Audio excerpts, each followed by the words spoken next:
kemarin itu kan salah satu kabupaten yang lebih dulu untuk menyelenggarakan festival Obor kan salah satunya Badung nih.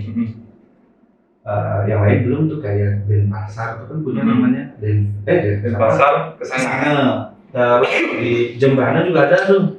Kalau Jembrana masih kias. Itu kan belum semua tuh. Belum, maksudnya belum harinya ya, masih ada beberapa hari lagi gitu kan. Gianyar pun ada juga gitu kan. Nah, apa namanya? Badung ini kan sudah lebih dulu gitu.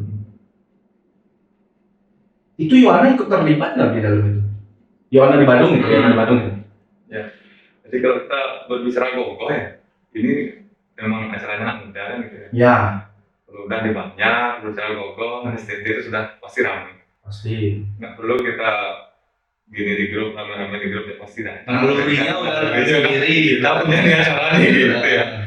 Berbicara di Bandung, kemarin kebetulan saya juga sempat ke Bandung ya.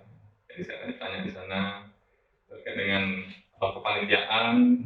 Ternyata di sana memang di pelaksana itu memang dari dinas kebudayaan. Jadi Yohana itu hanya sebagai undangan aja. Oh, Yohana Badung hanya sebagai undangan? Ya.